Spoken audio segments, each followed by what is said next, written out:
कैसे आप सब, उम्मीद करते हैं अच्छे होंगे। तो आज हम लोग इस क्लास में पढ़ेंगे जैक बोर्ड द्वारा जारी क्लास 11 का मैथमेटिक्स का मॉडल क्वेश्चन पेपर। और जैक बोर्ड इस बार फर्स्ट टाइम टर्म 2 का एग्ज़ाम ले रही है, क्योंकि टर्म 1 का एग्ज़ाम हो चुका है और टर्म 2 का 16 जून से होने वाला है। तो उसके लिए कुछ मॉडल सेट निकाला है, यानी जैक बोर्ड 3 मॉडल सेट निकाला है। तो इस मॉडल सेट का हम सभी मॉडल सेट का सॉल्यूशन करके इस वीडियो में डालेंगे इस चैनल पे, और सभी सेट का 2 वीडियो बनाएंगे। तो इस तरह हम कुल इस मॉडल सेट के लिए 6 वीडियो होगा। आप जरूर देखिए, और अगर इस चैनल पे आए हैं तो इस चैनल को सब्सक्राइब कीजिए, अपने दोस्तों को भी शेयर कीजिए। तो ये क्वेश्चन स्टार्ट करने से पहले कुछ जानकारी ले लेते हैं कि आखिर इसमें क्वेश्चन कैसा होगा।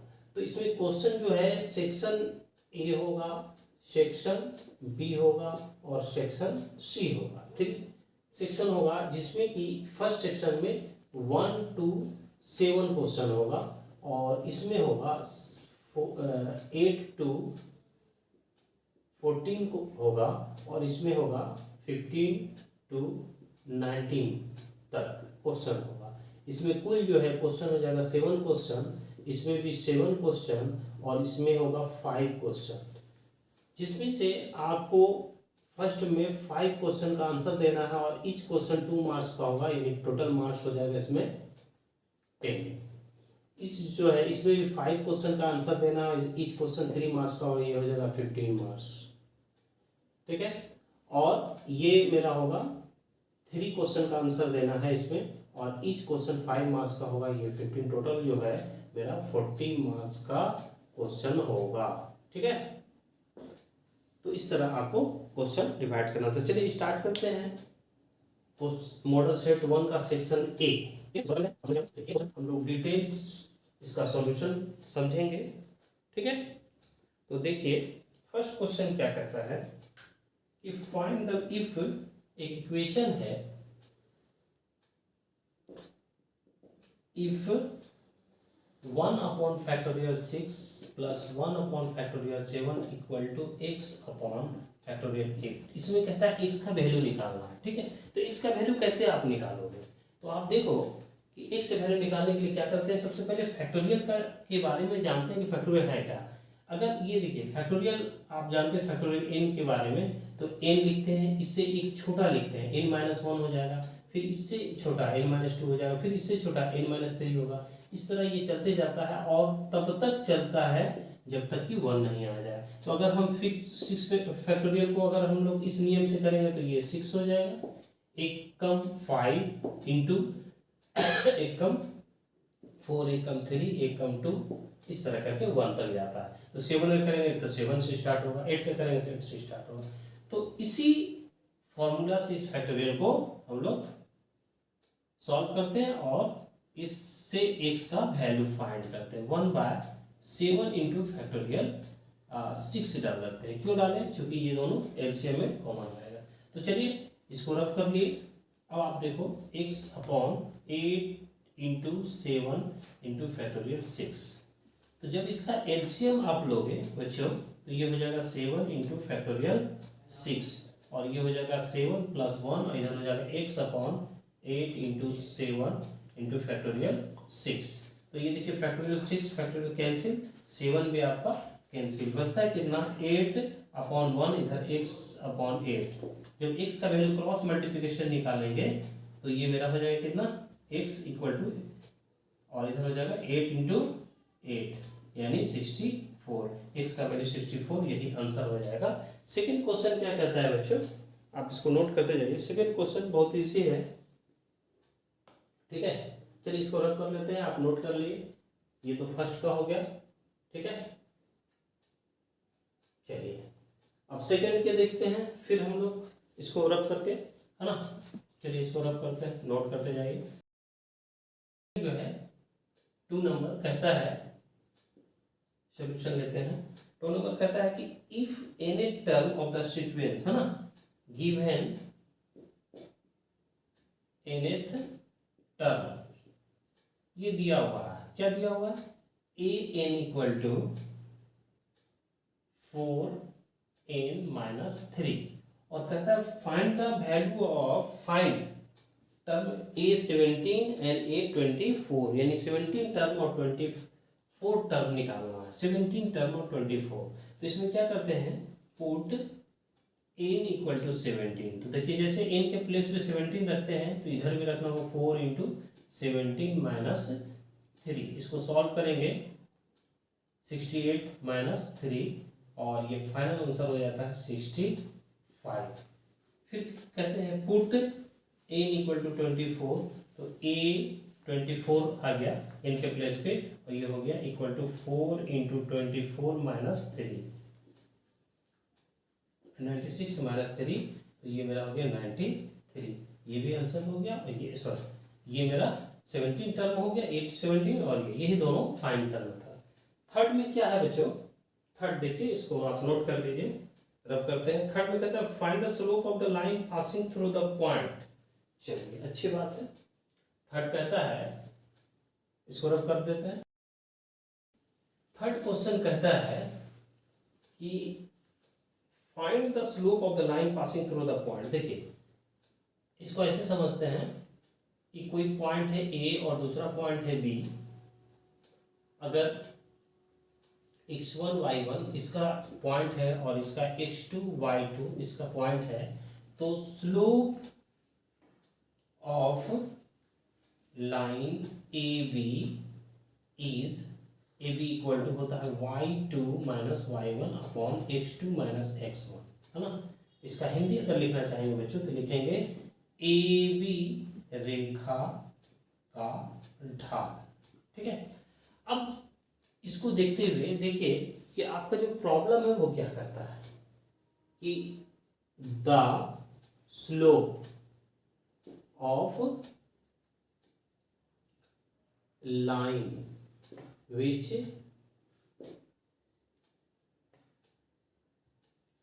of the line passing through the point, है ना, line of the line passing through the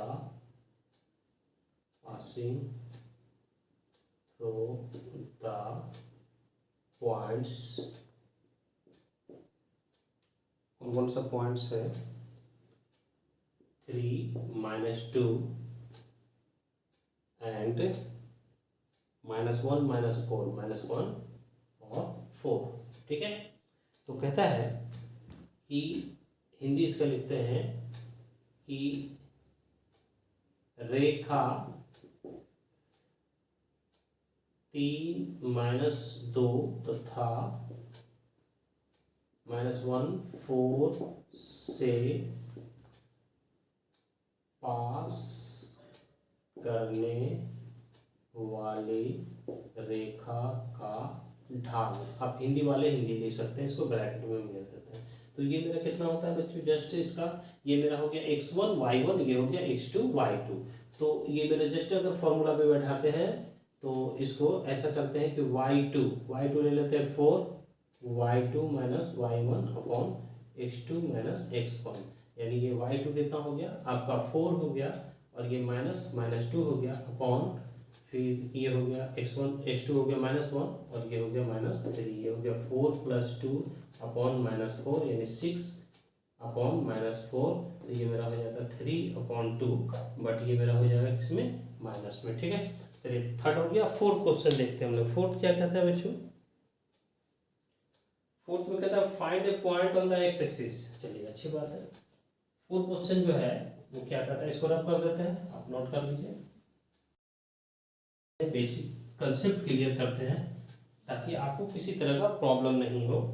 ठीक है, तो आप देखो कि अब हम लोग के पास फोर्थ क्वेश्चन है कि ये जो मेरा देखिए समझिएगा, ये एक्स एक्सिस है और ये वाई एक्सिस है। ठीक है, कहता है एक्स एक्सिस पे कोई पॉइंट, ये तो ओरिजिन है, तो जब भी एक्स एक्सिस पे कोई पॉइंट होगा तो वो सपोज ले लेते हैं a0 या x0 भी आप कह सकते हैं। ठीक है, तो एक्स एक्सिस पे x0 होता है, चूंकि y कोऑर्डिनेट एक्स एक्सिस पे 0 होता है।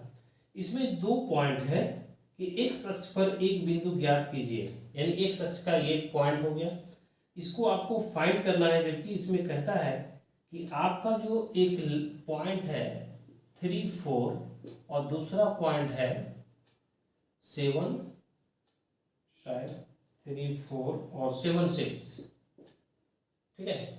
ये जो पॉइंट है, सपोज ए ले लेते हैं और बी ले लेते हैं, तो ये पॉइंट इससे इक्वल डिस्टेंस पे है ना। तो ये बताइए कि ए का वैल्यू क्या है, ये जो पॉइंट है रिक्वायर्ड पॉइंट ये क्या है। तो हम लोग इसको लिख सकते हैं, let P A zero be the required point on X axis, ठीक है। माना, हिंदी वाले, माना P A zero X axis का कोई अभिष्ट बिंदु है, ठीक है। अब यहां पर देखिए क्या कहता है, माना late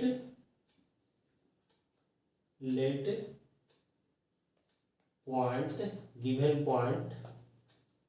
given point 3, 4 and 7, 6 are A and B respectively, है ना। इसके लिख सकते हैं, माना दिया गया बिंदु 3, 4 तथा 7, 6 क्रमशः ए तथा बी है। हिंदी वाले हिंदी लिखेंगे, ठीक है। तो अब यहाँ पर कहता है, तो दूरी फॉर्मूला से पहले हम एपी निकाल लेते हैं। एपी निकालते हैं तो दूरी फॉर्मूला से अंडर रूट होता है। क्या होता है बच्चों, देखिए एपी इक्वल टू क्या होता है, x2 minus x1 y2 minus x2 minus x1 का होल स्क्वायर। तो हम लिख सकते हैं इसको a माइनस 3 का होल स्क्वायर प्लस 0 माइनस 4 का होल स्क्वायर। तो ये मेरा एपी हो जाता है, ये हो गया ए स्क्वायर माइनस 6a प्लस 9 और इधर हो जाता है 16। तो ये हो गया आपका a square minus 6a plus 25 AP, ठीक है। उसके बाद फिर कहता है, फिर आप ले लीजिए बीपी, यानी अंडर रूट ए माइनस 7 का होल स्क्वायर प्लस 0 माइनस 6 का होल स्क्वायर। जब इसको सॉल्व करोगे तो ये मेरा होता है a square minus 14a plus 49 plus 36, a square minus 14a plus 85, ठीक है।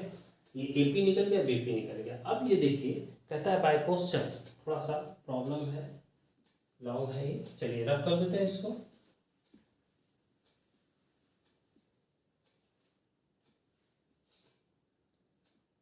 बाय क्वेश्चन, प्रश्न से, है ना, P A zero equidistance from A and B. प्रश्न से पी ए जीरो ए तथा बी से बराबर दूरी पर है, ठीक है। हिंदी वाले हिंदी में लिख सकते हैं। तो ये देयरफॉर ये होता है A P equal to B P, दोनों इक्वल दूरी पे तो डिस्टेंस बराबर होगा।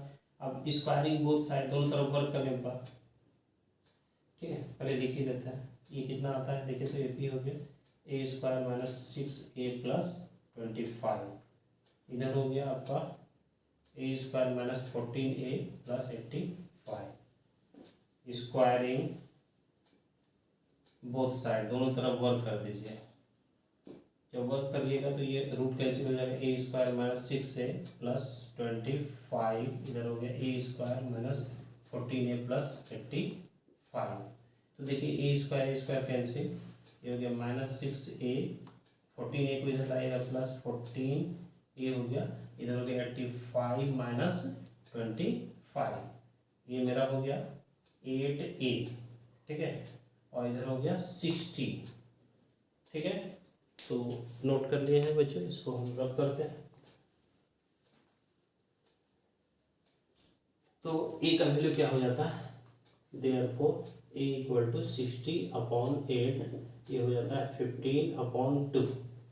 तो देयरफॉर रिक्वायर्ड पॉइंट क्या है, अभीष्ट बिंदु क्या है, P(A)0 है, ठीक है। तो ये मेरा हो जाएगा P15/2, यही मेरा आंसर हो जाएगा, यही पॉइंट होगा एक्स एक्सिस का, ठीक है। चलिए क्वेश्चन नंबर 5 देखते हैं क्या कहता है, आप नोट करते जाइए, इसको रब करते हैं। 5 कहता है बच्चों, देखिएगा 5 कहता है कि find the coordinate of the focus and the letter system of the parabola, ठीक है, गिवन पाराबोला, है ना। ये कहता है Y square equal to 12x, इसको इक्वेशन फर्स्ट ले लेते हैं, ठीक है। तो सबसे पहले ये देखिए, कोई स्टैंडर्ड इक्वेशन है पाराबोला, उसका जो फिगर होता है कैसा होता है, देखिए एक्स एक्सिस वाई एक्सिस, ये मेरा स्टैंडर्ड पाराबोला होता है। ये पाराबोला के equation y equal to 4ax, और ये इसको एक फोकस होता है यहाँ पर एस, इसका कोऑर्डिनेट होता है a0, और ये जो मेरा एल डैश कहलाता है, ये पूरा कहलाता है लेटस रेक्टम। इसका लेंथ जो होता है वो 4a होता है, क्योंकि यहाँ से यहाँ तक 2a होता है, ये 4a होता है, और फोकस हो गया इस a0।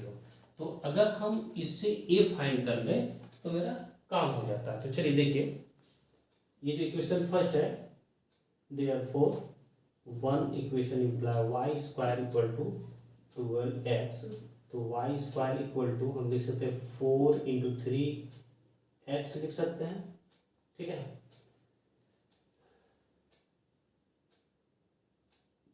Comparing the above equation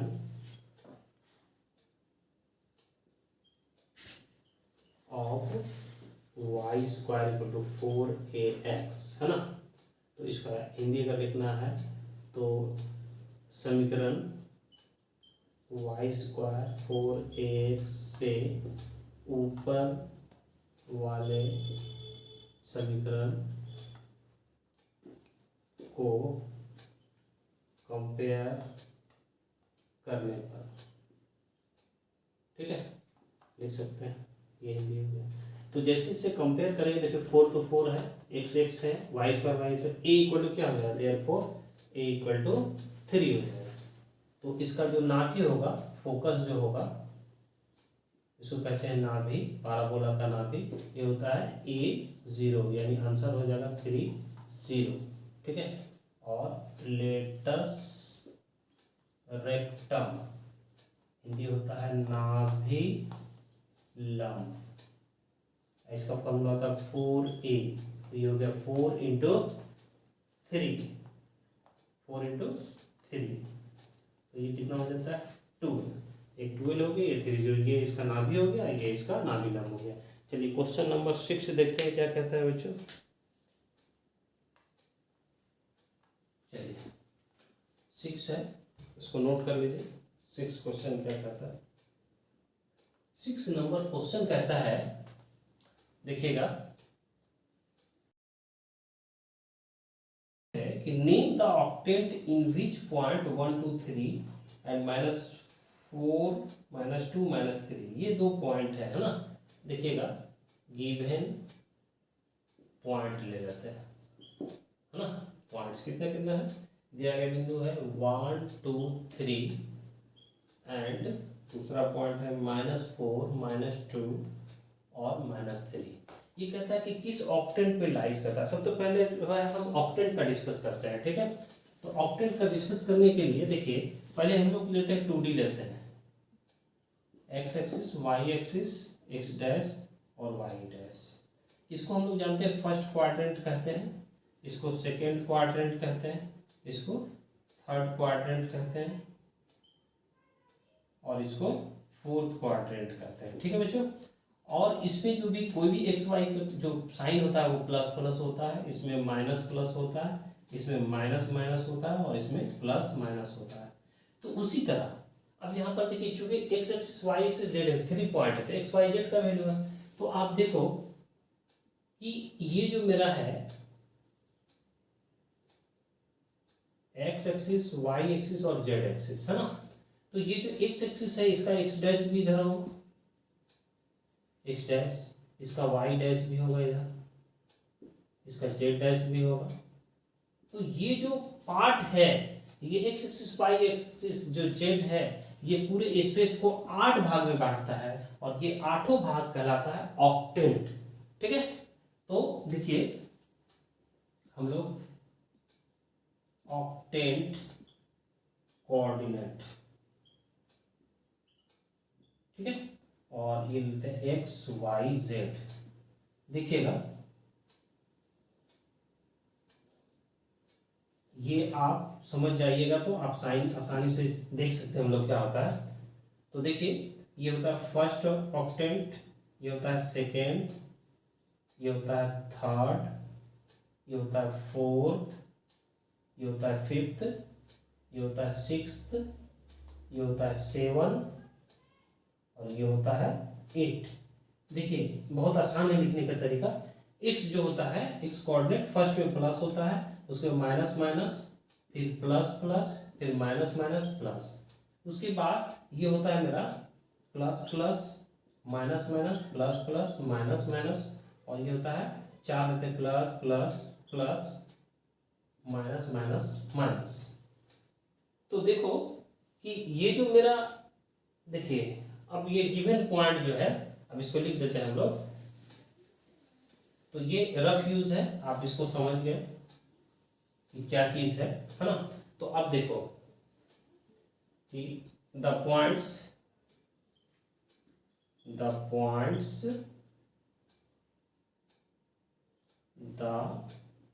point 1 2 3 lie in, देखिए क्या है, plus plus plus first octant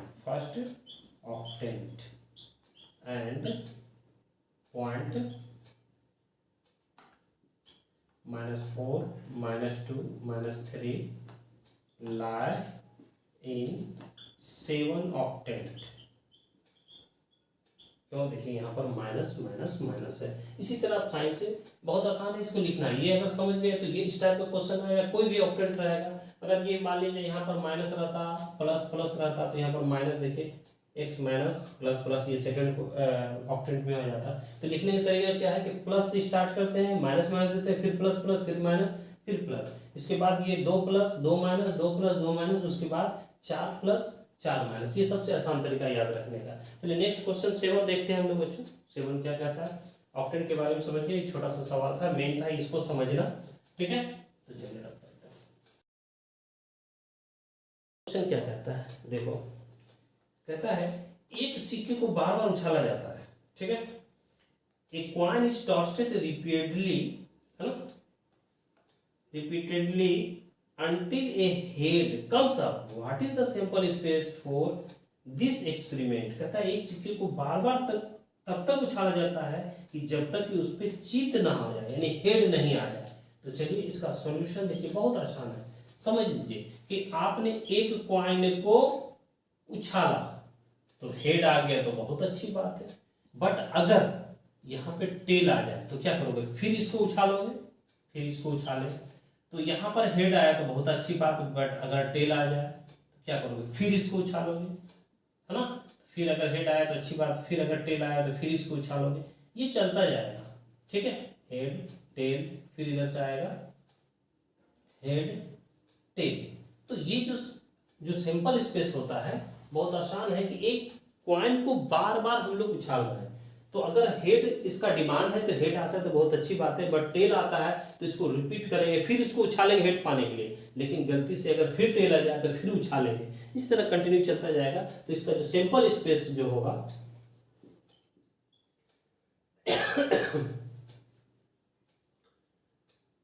ये हो जाएगा मेरा head tail head tail tail head tail tail tail head, इसी तरह चलता जाएगा। फिर इसके बाद 4 टेल होगा, एक हेड होगा, और ये कंटिन्यू इन्फिनाइट तक चलता जाएगा। ये सैंपल स्पेस हो गया। ये क्वेश्चन नंबर आपका 7 था जो, ठीक है। 6 हम लोग 6 बताया, हाँ ऑप्शन ये 7 क्वेश्चन, ठीक है। तो ये मेरा इस तरह सेक्शन ए खत्म हो गया, ठीक है। फिर हम लोग स्टार्ट करेंगे सेक्शन बी। तो बच्चों हम स्टार्ट करते हैं सेक्शन बी, है ना। सेक्शन बी स्टार्ट करते हैं, ठीक है। तो सेक्शन बी में 8 से स्टार्ट होता है, ठीक है। इसका सॉल्यूशन हम लोग ले लेते हैं। देखिए क्वेश्चन क्या कहता है कि how many 5 digit telephone number can be constructed using the digit 0 to 9 if each number start with 57 and number digit appear more than once। कहता है कि हिंदी में इसका क्वेश्चन क्या कहता है कि 0 से 9 तक के अंकों का प्रयोग करके कितने 5 अंक के टेलीफोन नंबर बनाए जा सकते हैं यदि प्रत्येक नंबर 57 से प्रारंभ होता है और कोई अंक एक बार से अधिक नहीं आता है। बच्चों देखिए बहुत आसान है, इसको सॉल्व करने के लिए हम क्या करते हैं, एक बॉक्स से समझना चाहते हैं हम लोग। देखिए 1 2 3 4 5 1 2 3 4 5, ये देखिए 57 आपका नंबर है, इसी से स्टार्ट होता है। कोई भी टेलीफोन नंबर का फर्स्ट जो है वो 5 होगा और सेकंड 57 है, ये फिक्स है। तो देखिए यहां पर हम लोग लिखते हैं total number of digit 0 to 9 equal to 10 होता है। देख लीजिए कैसे, 0 1 2 3 4 5 6 7 8 9, देखिए 1 2 3 4 5 6 7 8 9 10 हो गया, ठीक है। अब देखिए तो ये कहता है कि 5 7 से स्टार्ट है तो ये ब्लॉक हो गया। अब रेस्ट जो है हम लोग क्या बचता है 1 2 3 4 5 6 7 8, यानी कि इस 8 नंबर में से कोई 3 नंबर लेके हम लोग एडजस्ट कर, जैसे लिख दिए 4 6 8, है ना। उसके बाद फिर यहाँ पे हम लोग लिख सकते हैं 5 8 2, फिर इसके बाद लिख सकते हैं 5 तो है ही 2 लिख लेते हैं, 1 लिख लिए, 0 3 4, ये भी इस तरह करके ये 3 को ही एडजस्ट करना है, ठीक है। तो लिखिए इसको हिंदी में लिख देते हैं, कुल 0 से 9 तक कुल अंकों की संख्या 10 है, ठीक है।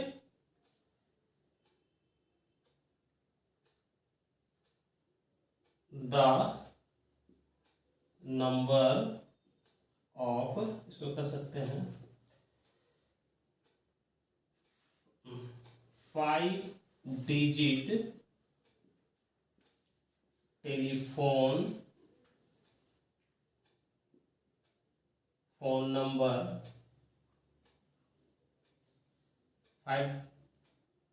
5 digit telephone number start 57 then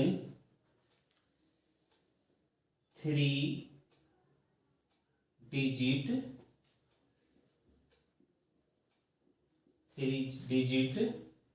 arrange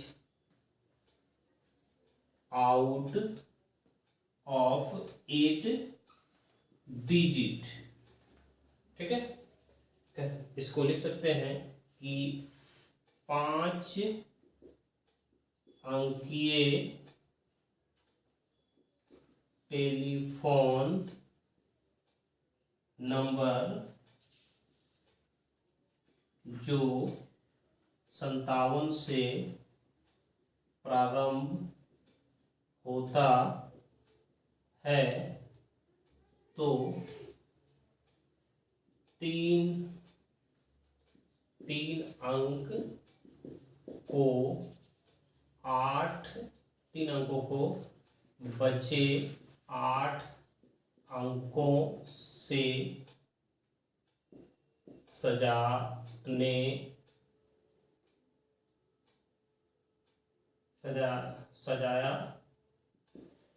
जा सकता है। ठीक है, therefore a 3-digit number arranged out of 8-digit, therefore the required arrange equal to 8p3। और 8p3 का मतलब क्या होता है बच्चों, आप जानते हैं, है ना, कि 8p3 का मतलब होता है, जैसे npr अगर ले लेते हैं तो ये होता है factorial n upon n minus r, है ना। तो इसको ऐसे भी लिख सकते हैं, फैक्टोरियल n माइनस r, ऐसे भी लिखा जा सकता है। ठीक है, तो इसको लिखते हैं हम लोग फैक्टोरियल 8 अपॉन फैक्टोरियल 8 माइनस 3। ये देखिए 8 7 आपका हो गया 6 और ये 5 पे छोड़ देते हैं, क्योंकि यहाँ पे फैक्टोरियल 5 आ रहा है, ये कैंसिल हो जाएगा, ये हो जाता है कितना 56 336 तरीका होगा, यानी 336 टोटल नंबर ऑफ जो टोटल नंबर अरेंज करने का जो टेलीफोन नंबर होगा वो कितना हो जाएगा 336, यही आंसर हो जाएगा बच्चों। ठीक है, चलिए आप समझ गए कि किस तरह हम लोग चेंज कर सकते हैं। ये बॉक्स से आपको क्लियर हो जाता है कि 57 फिक्स है, ये जो रेस्ट 8 नंबर है इसी को अरेंज करना है, तो ये तरीका होता है अरेंज करने का 8p3। ठीक है, चलिए नेक्स्ट हम लोग देखते हैं 9 नंबर क्वेश्चन। तो आपको थोड़ा समझने में प्रॉब्लम होगा, लेकिन फिर भी हमने कोशिश किया है पूरा डिटेल समझाने के लिए। ठीक है, चलिए 9 नंबर क्वेश्चन है। 9 नंबर क्वेश्चन क्या कहता है बच्चों कि find the sum of all natural number lying between 100 and 1000। ठीक है, देखिए which are multiple of 5, the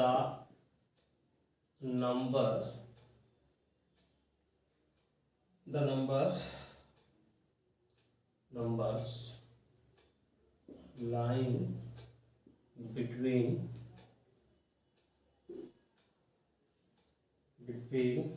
कितना है 100 and 1000 आपका कहता है रीच आर मल्टीपल ऑफ 5। इसका हिंदी अगर लिखना चाहते हैं, हिंदी वाले बच्चे क्या करेंगे कि 100 तथा 1000 के बीच 5 का गुणज संख्या ये हो जाता है। देखिए क्या क्या होता है, देखिए स्टार्ट करते हैं तो 100 से और 1000 के बीच, तो आपका जो स्टार्टिंग होगा बच्चों वो आपका होगा 101 से लेके 999 तक। इसके बीच में वो कौन सा नंबर है जो 5 से डिवाइड होता है, तो 101 नहीं होगा, 102 नहीं होगा, 3 नहीं होगा, 4 नहीं होगा, 5 हो जाएगा। यानी स्टार्ट अगर करते हैं तो 105 होगा, उसके 110 हो जाएगा, 115 हो जाएगा, ये लास्ट जो है 995 ही नंबर होगा, जो कि क्या है, ये आपका 5 का मल्टीपल है। अब देखिए तो क्या करते हैं, ये देखिए कि जब ये नंबर स्टार्ट करते हैं तो देखिए इसका कॉमन डिफरेंस 5 आ रहा है, इसका कॉमन डिफरेंस 5 हो रहा है, इसके पहले भी होगा तो 90 हो जाएगा, इसका भी कॉमन डिफरेंस 5 होगा। तो लिख सकते हैं therefore these number are in AP, ये एपी में है, ठीक है। देयरफॉर तो एपी में हम लोग जानते हैं बच्चों कि ए फर्स्ट टर्म डिनोट होता है, ए है 105, उसके बाद कॉमन डिफरेंस इसको कह सकते हैं डी, डी ये मेरा हो जाता है 5 हो जाएगा, और लास्ट टर्म जो है उसको एन से डिनोट करते हैं, nth टर्म, तो ये मेरा है कितना 995, ठीक है बच्चों। तो देखिए जब 995 है तो ए एन इक्वल टू क्या होता है, a plus n minus 1 into d equal to हो जाए 995। ए आपके पास अवेलेबल है 105 प्लस एन माइनस 1, और इधर डी हो गया, ये हो गया, डी का भी वैल्यू पता है आपको 5, 995, एन माइनस 1 5, 995 माइनस 105, तो ये मेरा हो जाता है n माइनस 1, और ये 5 मल्टीपल में तो ये सब्ट्रैक्ट करते हैं तो कितना आ जाता है, देखिए तो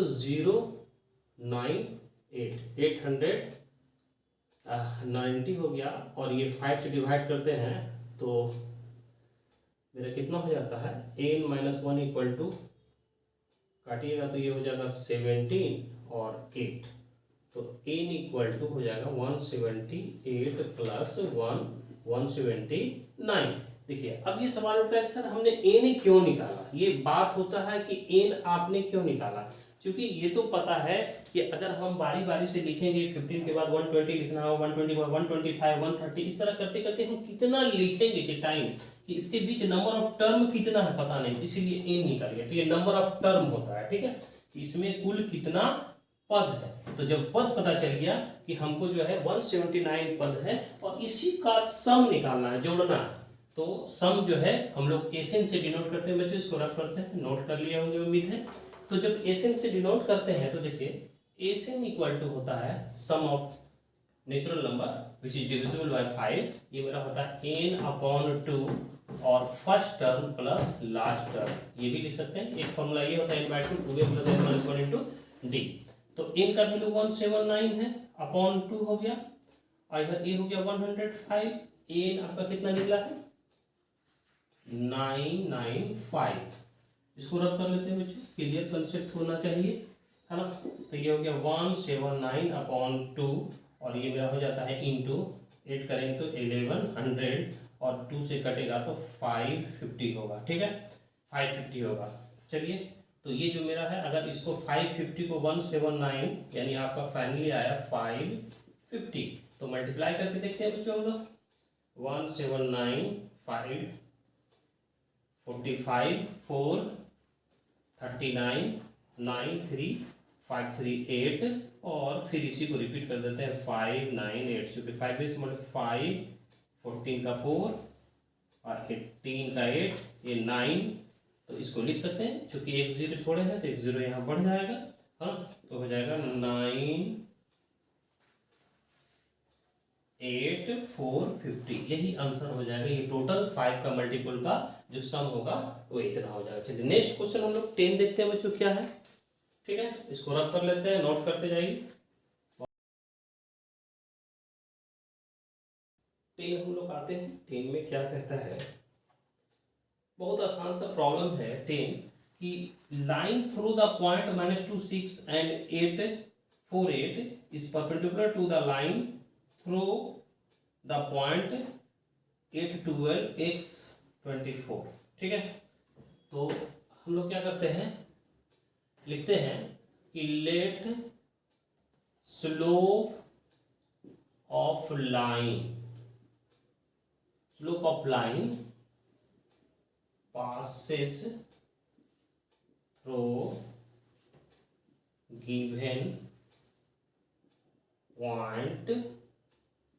given point, सपोज इसको A ले लेते हैं, या गिवन पॉइंट डायरेक्ट लिख देते हैं, गिवन पॉइंट कितना कितना है बच्चों देखिए, तो -2 6 एंड दूसरा है 4 8 इज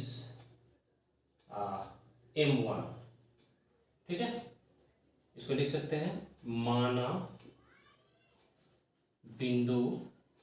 माना दिए गए बिंदु -2 6 तथा 4 8 से गुजरने वाली रेखा का ढाल m1 है।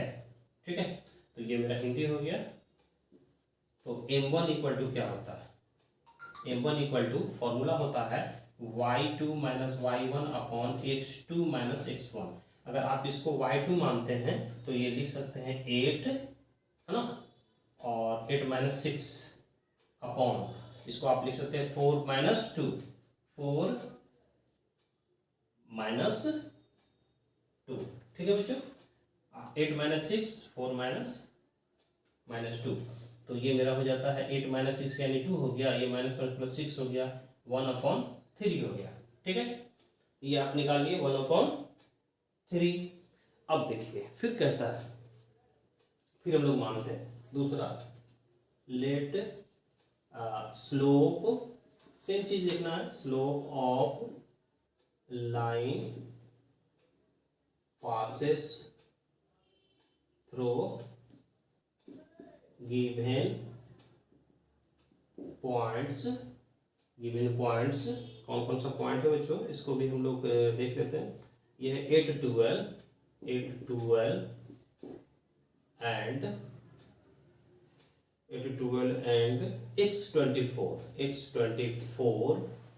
इज m2, इसको मान लेते हैं। ठीक है बच्चों, तो m2 हो गया। तो ये देखिए, तो देयरफॉर m2 इक्वल टू क्या है, हिंदी जस्ट ऐसा ही लिख लीजिएगा, इसको हम नहीं लिखते हैं। ये भी y2 minus y1 upon x2 minus x1, तो y2 हो गया 24 माइनस 12 अपॉन x माइनस 8 हो गया, तो इसका स्लोप हो जाएगा 12 अपॉन x माइनस 8। ठीक है, since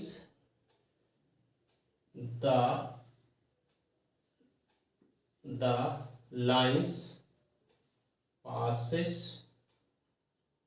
through given points -2 6 and 4 8 is perpendicular to the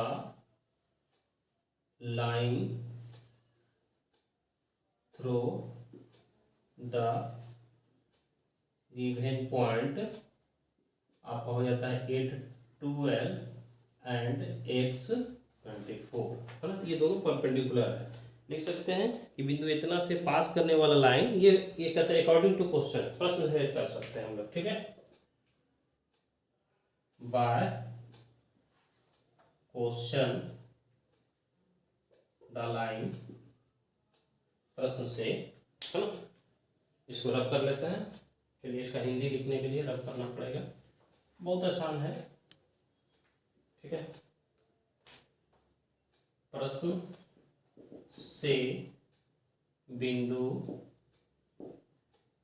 -2 6 तथा 4 8 से गुजरने वाली रेखा बिंदु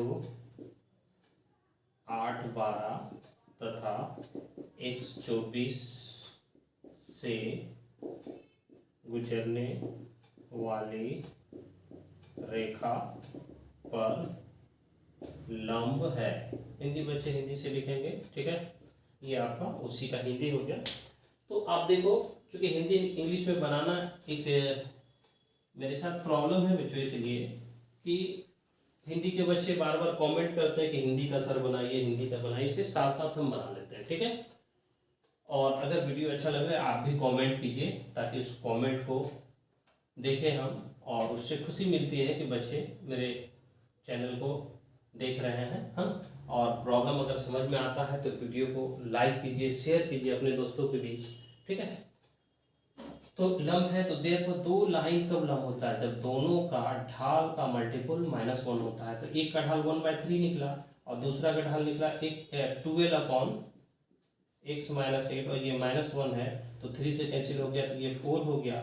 तो आपका 4/(x-8) =-1 और इसको जब सॉल्व कीजिएगा 4 =-x और +8 हो जाएगा, -1 से मल्टीप्लाई हुआ ये क्रॉस मल्टीप्लिकेशन, ठीक है। तो x को इधर लाया तो पॉजिटिव, ये हो गया 8 - 4 यानी 4। आपका आंसर हो गया, x का वैल्यू 4 हो गया, 9 हो गया। 10 क्या करता है, सॉरी 10 था ये, तो 10 तो 9 तो हम लोग बताए थे कि 5 का मल्टीपल ये 10 था, ठीक है। अब मेरे पास है प्रॉब्लम 11 का, ठीक।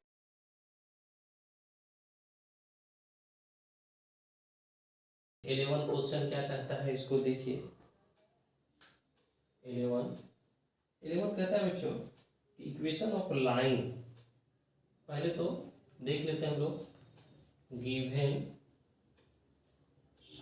इक्वेशन ऑफ लाइन दिया गया समीकरण क्या है बच्चों, ये कहता है आपका 2x - 3y - 6 = 0। इसमें 3 केस है, पहला है स्लोप, दूसरा है y इंटरसेप्ट और थर्ड है आपका x इंटरसेप्ट और दूसरा है y इंटरसेप्ट। देखिए अब इसको कैसे निकालेंगे, तो सबसे पहले ये सपोज कीजिए कि ये आपका x है, ये x डैश y है, ठीक है, x डैश है y डैश है, एक कोई लाइन है। तो ये जो यहाँ से यहाँ तक का जो डिस्टेंस होता है ये x इंटरसेप्ट होता है, ठीक है, x इंटरसेप्ट। और ये वाला जो पार्ट देख रहे हैं बच्चों y इंटरसेप्ट होता है, ठीक है।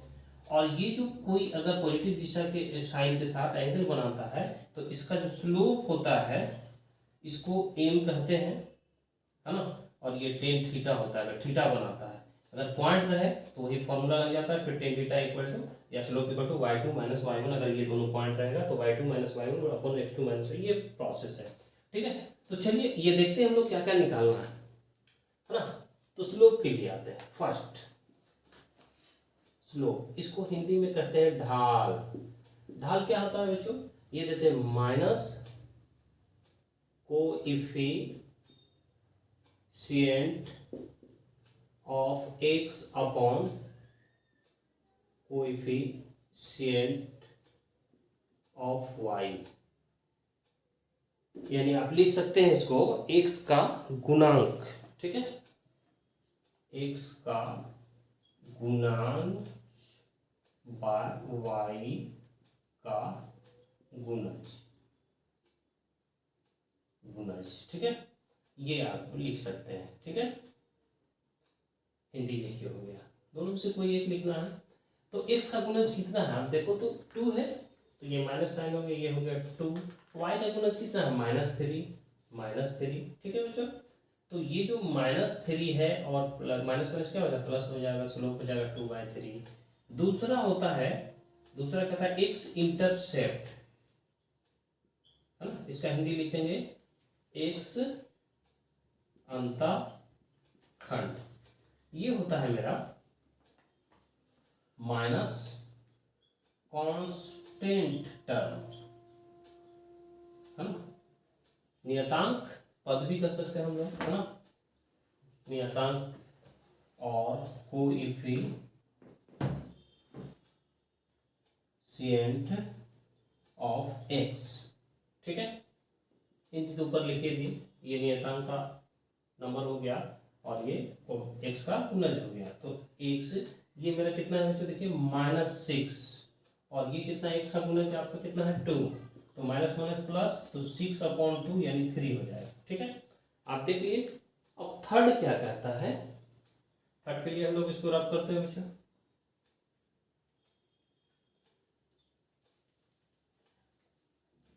थर्ड इसको तो रहने देते, लाइन अभी जरूरत है। इसके बाद थर्ड जो है 3 क्वेश्चन था, थर्ड कहता है y इंटरसेप्ट, है ना, y अंतःखंड। ये मेरा होता है constant term upon coefficient of y। यहाँ पर देखिए फर्क क्या है, x है तो x का कोएफिशिएंट और y है तो y का कोएफिशिएंट। तो ये मेरा हो गया माइनस, कांस्टेंट टर्म हो गया -6 और y का टर्म हो गया -3। तो देखिए माइनस माइनस प्लस हो जाएगा और ये माइनस, तो -6/3 यानी -2 निकल गया बच्चों। चलिए नेक्स्ट क्वेश्चन 12 हम लोग देखते हैं, ठीक है। देखिए 12 नंबर क्वेश्चन क्या कहता है।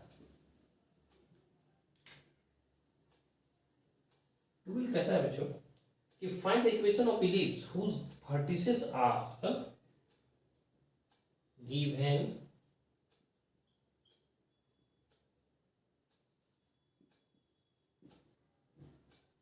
वर्टिसेस, ये है मेरा प्लस माइनस 6 0 एंड दूसरा क्या फोकाई होगा, foci equal two plus minus, foci equal two plus minus 4 0।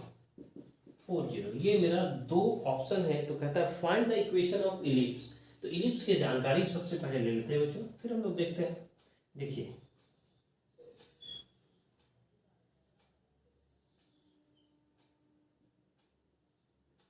x dash y dash sorry x और इधर y y डैश, ये मेरा होता है बच्चों सेंटर, ठीक है।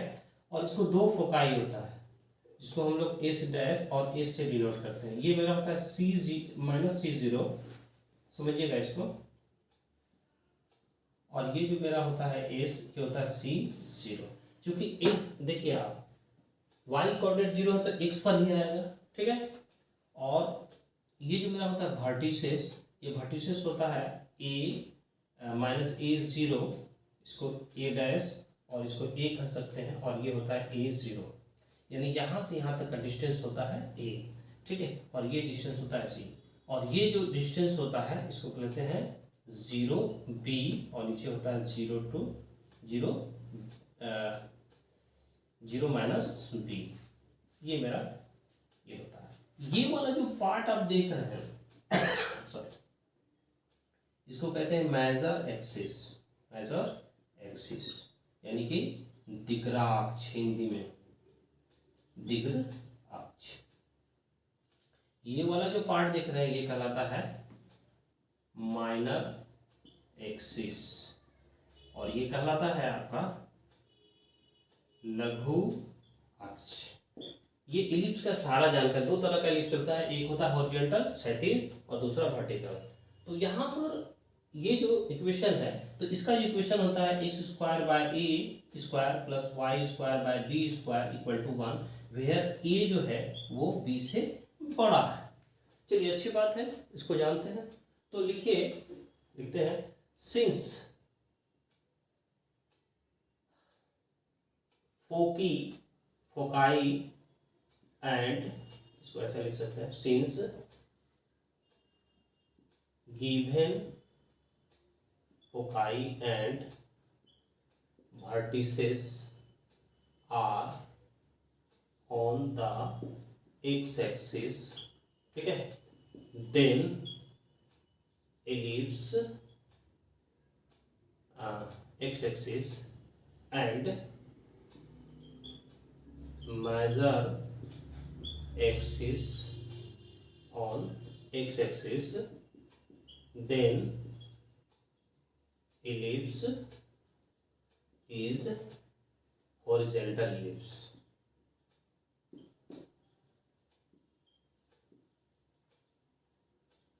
है ना, दिया गया शीर्ष तथा नाभियां x अक्ष पर है और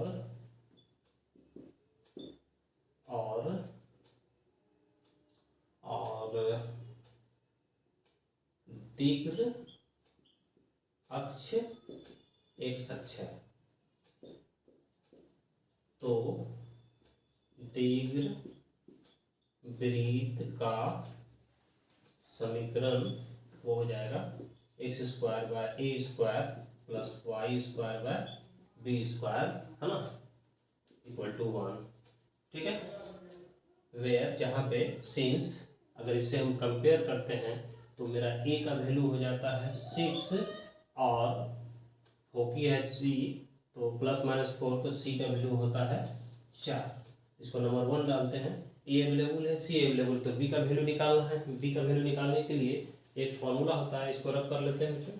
ठीक है, आप नोट कर लीजिए, ये आपका हिंदी हो गया यहाँ से यहाँ तक, या तो हिंदी लिखे या फिर इंग्लिश लिखे। चलिए रब करते हैं। तो देखिए ये होता है सिंस, कंडीशन होता है लिप्स में, c square equal to a square minus b square. आपको निकालना है बी स्क्वायर, तो ये होगा a square minus c square. A का वैल्यू 6 है, 6 का होल स्क्वायर, सी का वैल्यू है 4, 4 का होल स्क्वायर, ये हो गया 36 माइनस 16 यानी 20 हो गया। ठीक है, therefore required equation of ellipse, है ना, अभीष्ट दीर्घवृत्त का समीकरण, अभीष्ट दीर्घवृत्त का समीकरण ये हो जाता है मेरा X square upon A square का वैल्यू 6 है, तो 6 का whole square plus Y square by B square means 20 equal to 1। ये हो गया X square equal to 36 plus Y square equal to 20 equal to 1। ये मेरा दीर्घवृत्त का समीकरण हो गया। तो 13 हम लोग देखते हैं बच्चों, आप नोट कर लिए, इसके पहले हम लोग रब कर लेते हैं इसको। 13 कहता है कि इसमें 3 पॉइंट दिया हुआ। ठीक है, 3 पॉइंट कौन कौन सा है बच्चों, देखिए हम डायरेक्ट एक त्रिभुज बनाते हैं ए बी सी। ठीक है, तो इसमें दिया हुआ है 0, 7 और -10। बी आपका दिया हुआ है बी है 1 6 -6 1 6 -6 और सी है आपका 4 9 -6 4 9 -6। ये 3 लाइन है, 4 9 -6 1 6 -6 0 7 इतना। ठीक है, इसको दिखाना है कि आइसोसेलेस ट्रायंगल है। ठीक है, समद्विबाहु त्रिभुज है। ठीक है, तो late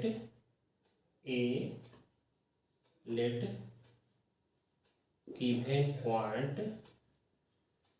points 0 7 -10 1 6 -6 and 4 9 -6 are vertices of triangle ABC। मानते हैं इसको। ठीक है, इसमें ले सकते हैं माना दिया गया बिंदु 0 7 -10 1 6 -6 तथा 4 9 -6 त्रिभुज ABC का शीर्ष है। ये इसका हिंदी हो गया। ठीक है, चलिए अब देखिए बच्चों, तो ये आपका एबीसी हो गया। तो हमको दिखाने के लिए क्या करना होगा, आइसोसेलेस ट्रायंगल दिखाने के लिए क्या करना होगा कि अगर इसमें 2 साइड इक्वल हो जाता है तो मेरा कहते हैं आइसोसेलेस ट्रायंगल है। तो साइड निकालने के लिए डिस्टेंस फार्मूला यूज करते हैं। आप जानते हैं कि अगर हम लोग ए बी निकाल लेते हैं तो ए बी इक्वल टू क्या होगा, अंडर रूट क्या लिखते हैं, x2 - x1 का whole square plus y2 - y1 का whole square plus z2 - z1 का होल स्क्वायर। ये फॉर्मूला होता है। तो ए बी अगर लेते हैं तो सपोज इसको x2 y2 z2 और x1 y1 z1, तो 1 - 0 का होल स्क्वायर हो जाएगा प्लस 6 - 7 का होल स्क्वायर हो जाएगा प्लस -6 - 10 -6 प्लस 10 हो जाएगा, सब्ट्रैक्ट करने के बाद स्क्वायर किए तो ये मेरा निकला 1 + 1 प्लस इसको सब्ट्रैक्ट करेंगे तो 4 आएगा, 4 का स्क्वायर 16, यानी ये हो गया आपका अंडर रूट 18 और ये मेरा निकला इसको आप लिख सकते हैं 9 इंटू 3 2, और ये मेरा 9 का स्क्वायर 3√2 हो गया। ठीक है, उसी तरह आप फिर बी सी लिख लीजिए। बी सी निकालते हैं तो उसी फॉर्मूला के अनुसार लिखिए 4 माइनस 1 का होल स्क्वायर, ठीक है, प्लस 9 माइनस 6 का whole square plus minus 6 plus 6 का होल स्क्वायर। तो ये हो गया, इससे 4 में आप सब्ट्रैक्ट करोगे तो 3 हो जाएगा, 3 का स्क्वायर 9 प्लस ये मेरा 6 अगर सब्ट्रैक्ट होता तो इसका भी स्क्वायर 9 और माइनस 6 प्लस 0 तो 0 हो जाएगा, यानी आपका निकलेगा कितना √18, ये भी हो जाएगा 3√2। ठीक है, उसके बाद आप निकालिए बी सी। बी सी भी उसी फॉर्मूला से निकालते हैं बच्चों। तो 4 माइनस 0 का होल स्क्वायर प्लस 9 माइनस 7 का होल स्क्वायर प्लस माइनस 6 और प्लस 10 का होल स्क्वायर। जब इसको सॉल्व करोगे तो इसमें 4 में से 0 सब्ट्रैक्ट होगा तो क्या बचेगा 4, तो 4 का स्क्वायर 16 प्लस ये 9 माइनस 7 यानी 2, 2 का स्क्वायर 4, ये मेरा हो जाएगा 4, 4 का स्क्वायर 16, यानी ये आपका निकलेगा कितना 36 और इसका होता है 6। ठीक है, तो ये क्लियर है, इसको रब कर लेते हैं। Therefore, है ना, AB equal to BC, two sides equal है। Therefore, since AB equal to BC, therefore आपका हो जाता है कि triangle ABC BA isosceles triangle. आप लिख सकते हैं, इसको लिख सकते हैं त्रिभुज ABC एक समद्विबाहु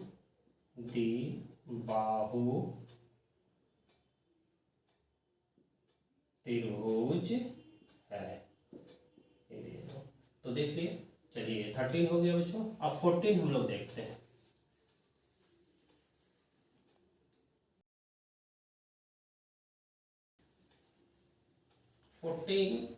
कहता है, आपके पास है 14 कहता है कि 2 cards are drawn at random from a pack 52 cards. Find the probability that both the cards are of red color or they are queen. ठीक है बच्चों, तो चलिए अगर आपको ये जो कार्ड है टास्क की गति है इसके बारे में जानकारी नहीं है तो कुछ पहले इसके बारे में जानकारी ले लेते हैं, तब प्रॉब्लम को बनाते हैं। तो बच्चों ये 14 प्रॉब्लम बनाने के पहले कुछ कार्ड की जानकारी ले लेते हैं। देखिए 52 कार्ड्स है जिसमें कि 26 कार्ड और 26 कार्ड 2 पार्ट्स में डिवाइड होता है, जो कि 26 ब्लैक होता है और 26 जो है रेड होता है।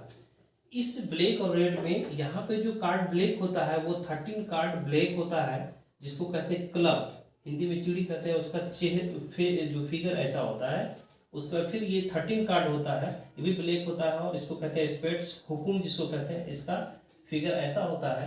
और 13 कार्ड ये रेड होता है जिसको डायमंड कहते हैं, इसका फिगर ऐसा होता है, ईंट की तरह, ईंट भी कहते हैं। और ये पान है ना, ये भी रेड होता है और इसको कहते हैं। उसके बाद जो मेन चीज अगर याद रखना बच्चों 52 26 13 13 13 यानी कि क्लब स्पेड डायमंड हार्ट। उसके बाद जो भी टर्म आता है, जो भी नेम आता है वो 4 होता है। देखिए एस होता है, जैक क्वीन किंग, ये 4 होता है ना। इसी में ब्लैक रेड जो भी हो।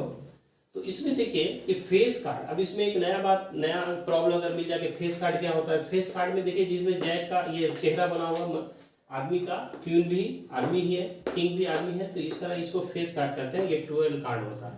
ये जो 13 कार्ड है सभी में जो स्टार्ट होता है एस होता है, इसको इक्का कहते हैं हम लोग, है ना। उसके बाद 2 3 4 5 6 7 8 9 10 रहता है। उसके बाद ये जैक क्वीन किंग, देखिए हो जाता है 1 2 3 4 5 6 7 8 9 10 11 12 13, यानी 13 कार्ड आपको मिल गया। 13 13 करके सब होगा। तो ये कार्ड का कुछ बेसिक नॉलेज था, रफली हम बता दिए बच्चों।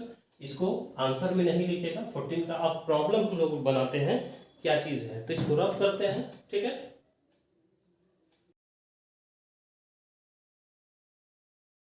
तो जो क्वेश्चन करता है कि 2 card are drawn at random from a pack of 52 cards, find the probability that both the card are of red color or they are queen। कहता है ताश की गड्डी से 52 पत्ते निकाला जाता है, तो हम लोग लेते हैं let sample space S out, sample space S है, ठीक है। Therefore in S cards drawn,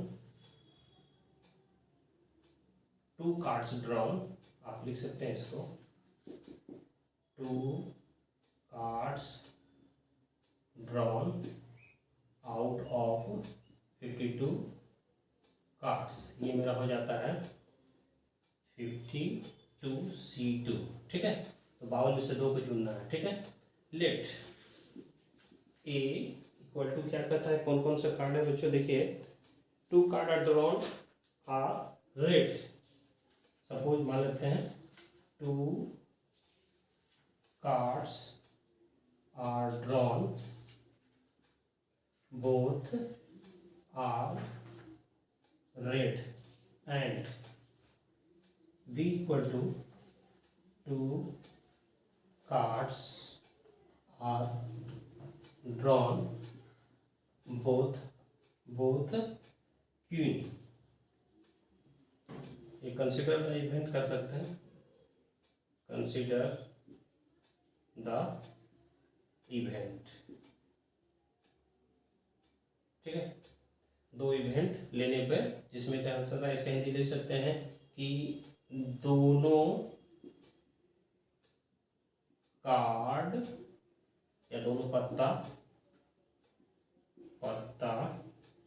लाल होने की घटना, और इसको ले सकते हैं दोनों पत्ता रानी होने की घटना, ठीक है बच्चों।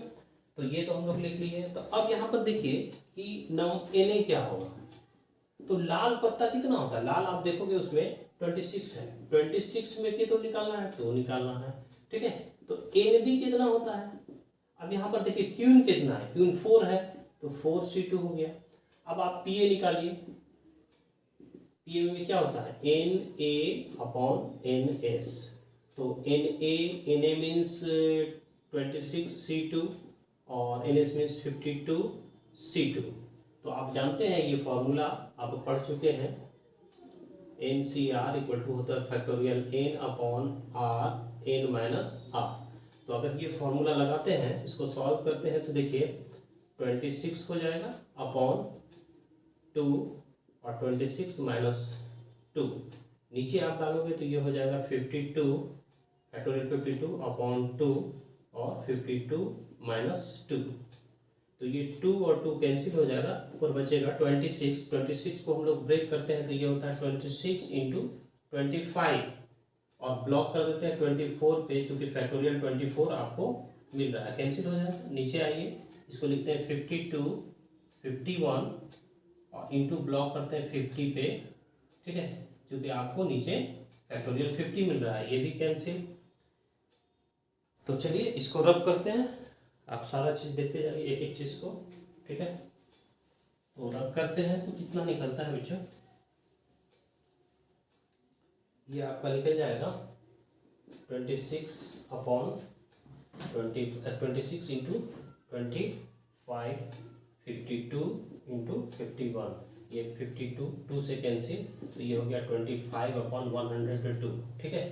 फिर आप NB निकालोगे, सॉरी PB निकालोगे, तो PB निकालने के लिए क्या हो जाएगा 4 लिख देते हैं NB अपॉन NS, ये मेरा हो जाता है, अगर आप इसको सॉल्व करोगे तो ये होता है 4C2 अपॉन 52C2।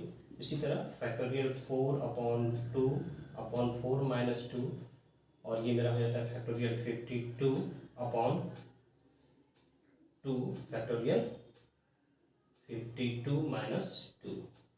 इसको जब सॉल्व करेंगे तो ये होता है 4 × 3 × 2 पर क्लोज हो गया, ये तो कैंसिल हो जाएगा, नीचे आपका 2 आ जाएगा, ये हो जाता है 52 × 51 × 50 फैक्टोरियल 50, ये फैक्टोरियल 50 कैंसिल, ये भी कैंसिल, तो आपको बचता है 4 × 3/52 × 51, तो ये 17 से कैंसिल हो जाएगा 3 और ये 13 से हो जाएगा 4, तो 17 और 13 मल्टीप्लाई करें 1 2 5 7 1, ये 1 2, ये मेरा 1/2 ये निकल गया, ठीक है। तो एक जो मेरा है पी बी निकला हुआ बच्चों, और पी एन एक साइड में लिख लेते हैं हम लोग, देखो पी ए कितना निकला, पी ए निकला है 25/102 और पी बी निकला है आपका 1/221, ठीक है। अब ये देखिए कि कहता है क्वेश्चन क्या कहता है, दोनों का अलग अलग आप इवेंट निकालने की प्रोबेबिलिटी निकाल लिए, ठीक है। अब इसको रब करते हैं, साइड में हम लिख लिए बच्चों इसको, तो आप नोट करते जाइए, क्योंकि प्रॉब्लम थोड़ा बड़ा है, 3 मार्क्स के लिए ये प्रॉब्लम नहीं है ना, लेकिन दिया है मॉडल सेट में तो बनाना भी है। तो देखिए अब यहाँ पर पी ए इंटरसेक्शन बी निकालते हैं, probability getting 2 cards both queen and red, है ना, लाल तथा रानी होने का प्रायिकता, ठीक है। तो ये जो हो गया, तो इसमें देखिए अब ये बात होता है कि अब ये जो कॉमन कितना आएगा, तो तुम देखोगे कि लाल पान और बेगम का जो ईंट होता है, इसमें से 2 ही ऐसा होता है जो कि कॉमन होता है, तो आप देखोगे इसका जब प्रोबेबिलिटी निकालोगे तो लिखोगे 2C2, यानी 2 पान में से 2 पत्ता में से 2 को निकालेंगे तो बचेगा क्या, ये हो जाता है 52C2, NS जो है ये NS ये हो जाएगा, ठीक है। तो ये तो मेरा 1 हो जाएगा, बाकी ये करेंगे फैक्टोरियल 52/2 और ये 52 - 2 बिल्कुल पहले की तरह, तो ये हो गया 52 × 51, 50 पे क्लोज, ये 2 को ब्रेक कीजिएगा तो 2 1 और ये हो गया 50 कैंसिल, 2 से कैंसिल कीजिएगा तो 26, ये हो गया 1/26 × 51। चलिए इसको भी देख लेते हैं बच्चों, इसको रद्द करते हैं, आप नोट कर लीजिए तीनों चीज। अब ये सवाल उठता है कि सर आपने इंटरसेक्शन क्यों निकाला, तो चलिए क्वेश्चन में ये डिमांड था इंटरसेक्शन का, अब क्यों डिमांड था देखते हैं हम लोग, इसको मल्टीप्लाई करते हैं 26 51, ये 6 2 3 13, यानी 6 2 3 2, ये मेरा होता है 1 13 2 6, ये भी निकल गया। तो इंटरसेक्शन निकाले, इसलिए कहता है कि ये जो प्रोबेबिलिटी है ये हम लोग निकाल के रखे हैं, क्वेश्चन में कहता है कि दोनों पत्ते लाल होने या रानियां होने की प्रायिकता क्या है, ठीक है। तो पी ए यूनियन बी, इसमें लिख सकते हैं प्रोबेबिलिटी गेटिंग बोथ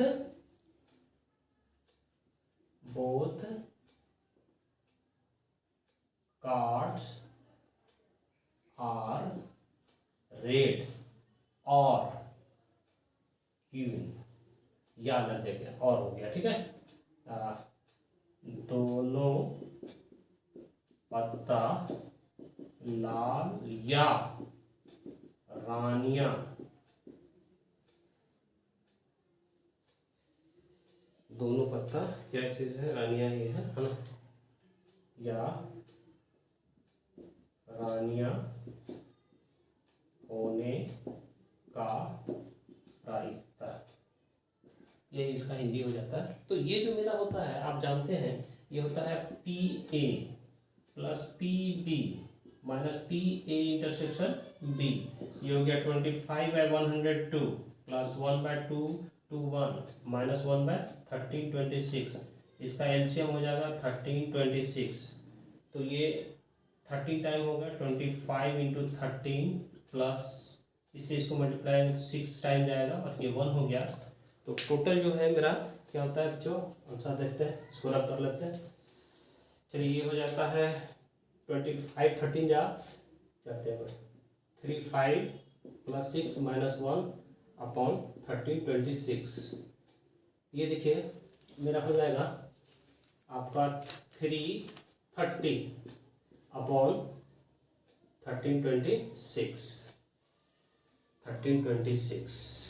तो ये देखिए 5560 यानी कि ये 6 से मल्टीप्लाई हो जाता है 55 और 102 200 21 6 दिए 6 6 2 जा 12 2 6 13, ठीक है। तो ये हो जाता है 221, तो 55 अपॉन 221 यही मेरा आंसर हो जाता है बच्चों, ठीक है। तो चलिए अगर आपको वीडियो अच्छा लग रहा है तो वीडियो को लाइक और शेयर कीजिए अपने दोस्तों के बीच, जो वो दोस्त जो आपके साथ क्लास 11 का सेकंड टर्म का एग्जाम दे रहा है। और अगर इस चैनल पर नया है तो चैनल को सब्सक्राइब कीजिए। और अब हम लोग मिलते हैं अगले वीडियो में सेक्शन सी के साथ, ठीक है। Thank you.